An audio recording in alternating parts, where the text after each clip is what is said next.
नमस्कार साथियों, मैं हूँ ज्योति। इतिहास के पन्नों में कई कहानियाँ दर्ज है, पर कुछ कहानियाँ ऐसी होती है जो सिर्फ मनोरंजन नहीं बल्कि हमारे विवेक की परीक्षा लेती है। आज की महफिल में हम बात करेंगे बैताल पच्चीसी की उस पहली कहानी का, जहाँ से राजा विक्रम और बैताल के रोमांचक सफ़र की शुरुआत होती है। एक तरफ है राजकुमार वज्रमुकुट और राजकुमारी पद्मावती का मौन प्रेम, और दूसरी तरफ है दीवान के बेटे की वो तीक्ष्ण बुद्धि जिसने संकेतों के पीछे छुपे रहस्यों को डिकोड किया। लेकिन इस कहानी का अंत एक ऐसे सवाल पर होता है जिसका उत्तर देना आसान नहीं है। बैताल का वो आखिरी सवाल, इस पूरी घटना में सबसे बड़ा पापी कौन था? क्या आप राजा विक्रम के न्याय को चुनौती दे पाएंगे? चलिए शुरू करते हैं आज का सफ़र सुनोना के साथ। काशी में प्रताप मुकुट नाम का एक राजा राज्य करता था। उसके वज्र मुकुट नाम का एक बेटा था। एक दिन राजकुमार दीवान के लड़के को साथ लेकर शिकार खेलने जंगल गया। घूमते घूमते उन्हें तालाब मिला। उसके पानी में कमल खिले थे और हंस किलोल कर रहे थे। किनारों पर घने पेड़ थे जिन पर पक्षी चहचहा रहे थे। दोनों मित्र वहाँ रुक गए और तालाब के पानी में हाथ मुंह धोकर ऊपर महादेव के मंदिर पर गए। घोड़ों को उन्होंने मंदिर के बाहर ही बांध दिया था। वो मंदिर में दर्शन करके बाहर आए तो देखते हैं कि तालाब के किनारे राजकुमारी अपनी सहेलियों के साथ स्नान करने आई है। दीवान का लड़का तो वहीं एक पेड़ के नीचे बैठा रहा, पर राजकुमार से न रहा गया। वह आगे बढ़ा। राजकुमारी ने उसे देखा तो वह उस पर मोहित हो गया। राजकुमारी भी उसकी तरफ देखती रही। फिर उसने ये किया कि जूड़े में से एक कमल का फूल निकाला, कान से लगाया, दांतों से कुतरा, पैरों के नीचे दबाया और फिर छाती से लगाया। फिर अपनी सखियों के साथ चली गई। उसके जाने पर राजकुमार निराश हो अपने मित्र के पास गया और सब हाल सुनाकर बोला, मैं उस राजकुमारी के बिना नहीं रह सकता, पर मुझे ना तो उसका नाम मालूम है ना ठिकाना। वह कैसे मिलेगी? उनके लड़के ने कहा, राजकुमार आप इतना घबराइए नहीं, वह सब कुछ बता गई है। राजकुमार ने पूछा, कैसे? वह बोला, उसने कमल का फूल सिर से उतार कर कानों में लगाया तो उसने बताया कि कर्नाटक की रहने वाली हूँ। दांतों से कुतरा तो उसका मतलब था कि दंत बाट राजा की बेटी हूँ। पाँव से दबाने का अर्थ था कि मेरा नाम पद्मावती है। और छाती से लगाकर उसने बताया कि तुम मेरे दिल में बस गए हो। इतना सुनना था कि राजकुमार खुशी से फूल उठा। बोला, अब मुझे कर्नाटक देश ले चलो। दोनों मित्र वहाँ से चल दिए। घूमते फिरते सैर करते दोनों कई दिनों बाद वहाँ पहुँचे। राजा के महल के पास गए तो एक बुढ़िया अपने द्वार पर बैठी चरखा काटती मिली। उसके पास जाकर दोनों घोड़े से उतर पड़े और बोले, माई, हम सौदागर हैं, हमारा सामान पीछे आ रहा है, हमें रहने की थोड़ी जगह दे दो। उनकी शक्ल सूरत देखकर और बात सुनकर बुढ़िया के मन में ममता उमड़ आई। बोली, बेटा तुम्हारा ही घर है, जब तक जी चाहे रह लो। दोनों वहीं ठहर गए। दीवान के बेटे ने उससे पूछा, माई तुम क्या करती हो? तुम्हारे घर में कौन कौन है? और तुम्हारा गुजर बसर कैसे होता है? बुढ़िया ने जवाब दिया, बेटा मेरा एक बेटा है जो राजा की चाकरी में है। मैं राजा की बेटी पद्मावती की दाई थी। बूढ़ी हो जाने से अब मैं घर में ही रहती हूँ। राजा खाने पीने को दे देता है। दिन में एक बार राजकुमारी को देखने महल में जाती हूँ। राजकुमार ने बुढ़िया को कुछ धन दिया और कहा, माई कल तुम वहाँ जाओ तो राजकुमारी से कह देना कि जेठ शुद्धि पंचमी को तुम्हें तालाब पर जो राजकुमार मिला था वो आ गया है। अगले दिन जब बुढ़िया राजमहल गई तो उसने राजकुमार का संदेशा उसे दे दिया। सुनते ही राजकुमारी ने गुस्सा होकर हाथों में चंदन लगाकर उसके गाल पर तमाचा मारा और कहा, मेरे घर से निकल जा। बुढ़िया ने घर आकर सब हाल राजकुमार को कह सुनाया। राजकुमार हक्का बक्का रह गया। तब उसके मित्र ने कहा, राजकुमार अब घबराए नहीं, उसकी बातों को समझे। उसने 10 उंगलियां सफ़ेद चंदन में मारी है। इसका मतलब है कि अभी 10 रोज चांदनी के हैं। उनके बीतने पर अंधेरी रात में मिलूंगी।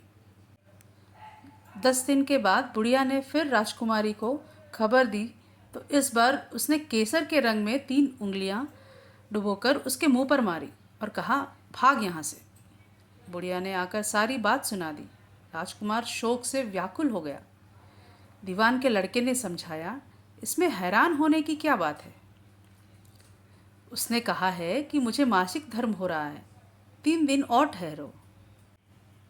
3 दिन बीतने पर बुढ़िया फिर वहीं पहुंची। इस बार राजकुमारी ने उसे फटकाकर पश्चिम की खिड़की से बाहर निकाल दिया। उसने आकर राजकुमार को बता दिया। सुनकर दीवान का लड़का बोला, मित्र, उसने आज रात को तुम्हें खिड़की की राह बुलाया है। मारे खुशी के राजकुमार उछल पड़ा। समय आने पर उसने बुढ़िया की पोशाक पहनी, इत्र लगाया, हथियार बांधे। रात बीतने पर वह महल में जा पहुंचा और खिड़की से होकर अंदर पहुंच गया। राजकुमारी वहां तैयार खड़ी थी। वह उसे भीतर ले गई। अंदर का हाल देखकर राजकुमार की आंखें खुली रह गई। एक से बढ़कर एक चीजें थी। रात भर राजकुमार राजकुमारी के साथ रहा। जैसे ही दिन निकलने को आया कि राजकुमारी ने राजकुमार को छिपा दिया और रात होने पर फिर बाहर निकाल लिया। इस तरह कई दिन बीत गए। अचानक एक दिन राजकुमार को अपने मित्र की याद आई। उसे चिंता हुई कि पता नहीं उसका क्या हुआ होगा। उसे उदास देखकर राजकुमारी ने कारण पूछा तो उसने बता दिया। बोला, वह मेरा बड़ा प्यारा दोस्त है, बड़ा चतुर है। उसकी होशियारी से ही तो तुम मुझे मिल पाई हो। राजकुमारी ने कहा, मैं उसके लिए बढ़िया भोजन बनवाती हूँ, तुम उसे खिलाकर तसल्ली देकर लौट आना। खाना साथ में लेकर राजकुमार अपने मित्र के पास पहुंचा। वे महीने भर से नहीं मिले थे। राजकुमार ने मिलने पर सारा हाल सुनाकर कहा कि राजकुमारी को मैंने तुम्हारी चतुराई के बारे में बताई है, तभी तो उसने यह भोजन बनाकर भेजा है। दीवान का लड़का सोच में पड़ गया। उसने कहा, यह तुमने अच्छा नहीं किया। राजकुमारी समझ गई है कि जब तक मैं हूँ वह तुम्हें अपने बस में नहीं रख सकती, इसलिए उसने इस खाने में जहर मिलाकर भेजा है। यह कहकर दीवान के लड़के ने थाली में से एक लड्डू उठाकर कुत्ते के आगे डाल दिया। खाते ही कुत्ता मर गया। राजकुमार को बड़ा बुरा लगा। उसने कहा, ऐसी स्त्री से तो भगवान बचाए, मैं वो उसके पास नहीं जाऊंगा। दीवान का बेटा बोला, नहीं, अब ऐसा उपाय करना चाहिए जिससे हम उसे घर ले चले। आज रात को तुम वहां जाओ। जब राजकुमारी सो जाए तो उसकी बाई जांघ पर त्रिशूल का निशान बनाकर उसके गहने लेकर आज चले आना।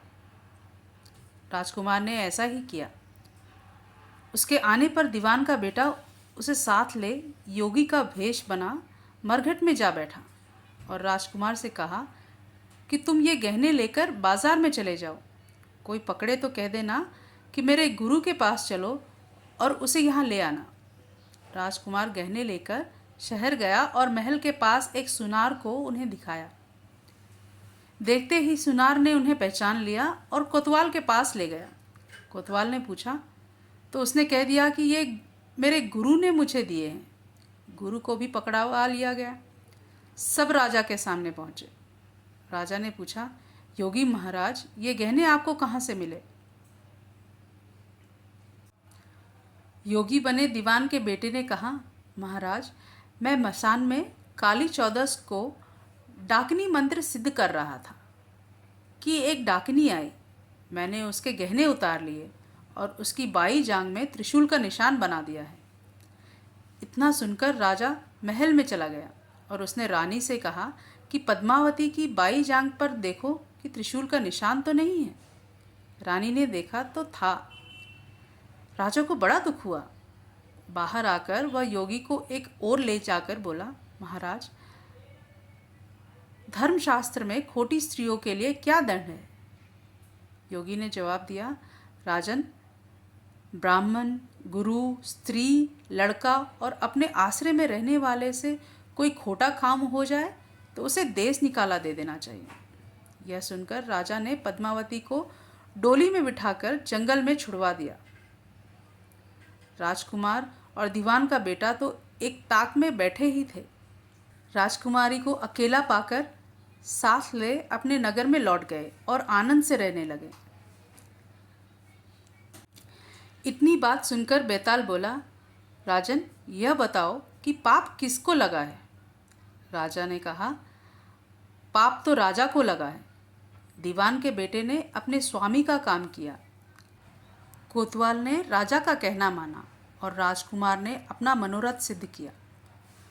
राजा ने पाप किया जो बिना विचारे उसे देश निकाला दे दिया। राजा का इतना कहना था कि बेताल फिर उसी पेड़ पर जा लटका। राजा वापस गया और बेताल को लेकर चल दिया। बेताल बोला, राजन, सुनो, एक कहानी और सुनाता हूँ। अगर कहानी अच्छी लगी हो तो लाइक, शेयर और सब्सक्राइब ज़रूर करना।